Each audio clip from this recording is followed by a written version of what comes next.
സ്വർണ്ണപ്പാളി 30 കിലോയോളം ഒരു വ്യവസായി ആരാന്ന് നിങ്ങൾക്കറിയാം, മല്ലയ്യ കൊടുത്തത്.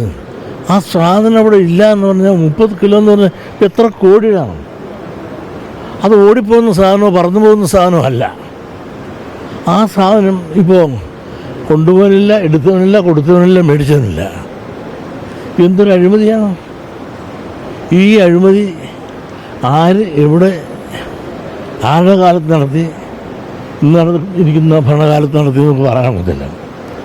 അതിനു മുമ്പ് നടന്ന ദേവസ്വം ബോർഡ് പ്രസിഡൻ്റിൻ്റെ കാലത്താണ് പലതും നടന്നത് എന്ന് പറയുന്നു. ശരിയോ തെറ്റോ ആകട്ടെ, ഇതിനെപ്പറ്റിയെല്ലാം സമഗ്രമായൊരു അന്വേഷണം നടത്തി തിരുവിതാംകൂർ ദേവസ്വം ബോർഡിൻ്റെ കീഴിലുള്ളതെന്ന് മാത്രമല്ല, ശബരിമല വരുമാനത്തിലും അതോടൊപ്പം തന്നെ ഈ സ്വർണ്ണപ്പാളി നഷ്ടപ്പെടുത്തുന്നതിനെ പറ്റിയെല്ലാം സമഗ്രമായ ഒരു അന്വേഷണം നടത്തി കുറ്റക്കാരെ അടിയന്തരമായി അതിൻ്റെ മുമ്പിൽ കൊണ്ടുവന്ന് മാതൃകാപരമായി ശിക്ഷിക്കുവാനുള്ള ഒരു നടപടി ശക്തമായി ഈ ഗവൺമെൻറ് സ്വീകരിക്കണമെന്നാണ് എനിക്ക് അപേക്ഷിക്കാനുള്ളത്.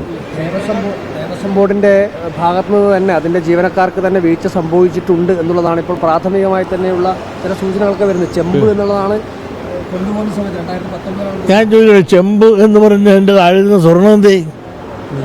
ചെമ്പ് കൊണ്ടുപോയി എന്ന് പറയുന്നു, മാസ്റ്ററിൻ ചെമ്പാണെന്ന് പറയുന്നത്.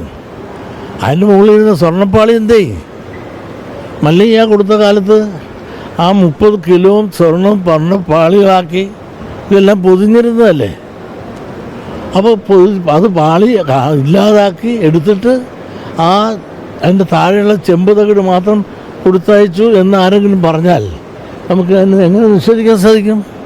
അതിൻ്റെ കുറ്റക്കാരാര് എന്ന് കണ്ടുപിടിച്ച് അതിൻ്റെ സത്യവും വെളിപ്പെടുത്തണം. ഈ ദേവസ്വം ബോർഡ് തന്നെ നമുക്ക് നടത്തി നിൽക്കുകയാണ്.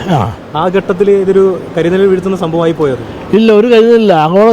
ആഗോള അയ്യപ്പ സംഗമം നടത്തിയപ്പോൾ ഇതൊരു നല്ലൊരു നിമിത്തമല്ലേ ഇത്? ആഗോള സംഗമം ഇത് നടത്തിയതോടുകൂടി ഇതിന് ആഗോളതലത്തിൽ ഇപ്പോൾ തന്നെ ഇത് ഒരു വലിയൊരു കള്ളത്തരം കണ്ടുപിടിക്കാൻ സാധിച്ചത് തന്നെ വലിയൊരു നല്ലൊരു സംഭവം, ഒരു ഐശ്വര്യവും അല്ലേ അത്? സംഗമത്തിലൂടെയാണ് ഈ കള്ളത്തരം പുറത്തു വന്നതാണോ? അതെ, സംഗമം നടക്കുന്ന കാലഘട്ടത്തിൽ ഇത് മുമ്പ് ആരും കണ്ടില്ലല്ലോ, ഇപ്പോഴല്ലേ കണ്ടുപിടിച്ചത്. അത് തന്നെ നല്ലൊരു നിമിത്തമല്ലേ? അതിപ്പോൾ എല്ലാവരും അത് ഏറ്റെടുത്തിരിക്കുകയല്ലേ. ആ കുറ്റം ആരുടെയിലാണ് എന്ന് കണ്ടുപിടിക്കണമെന്ന് ഗവൺമെൻറ്റും വളരെ ശക്തമായിട്ട് നിൽക്കുന്നു, ദേവസ്വം മന്ത്രി ശക്തമായിട്ട് നിൽക്കുന്നു, പിണറായി വിജയൻ ശക്തമായിട്ട് നിൽക്കുന്നു, ദേവസ്വം ബോർഡ് മെമ്പർമാരും പ്രസിഡന്റും നിൽക്കുന്നു. അങ്ങനെ ഒരേ മനസ്സോടും കൂടി ഗവൺമെൻറ്റും ഭരണാധികാരികളും ഒന്നിച്ചിരിക്കുമ്പോൾ ഈയൊരവസ്ഥ നിൽക്കുമ്പോൾ ഉണ്ടായില്ല. കൊണ്ടുപോയിട്ട് കാണാതെ പോയിട്ട് കൊല്ലങ്ങൾ കുറേയായി. ഇതിക്ക് മുമ്പ് ഒരുപാട് ഈ അയ്യപ്പൻ്റെ അവിടെ ഒരുപാട് ചടങ്ങുകളും അതുപോലെ തീർത്ഥാടനമൊക്കെ നടന്നത്. ഇതൊരു ചർച്ചയായില്ല, കണ്ടില്ല, ആരും പറഞ്ഞില്ല. ഇപ്പോഴല്ലേ കണ്ടത്.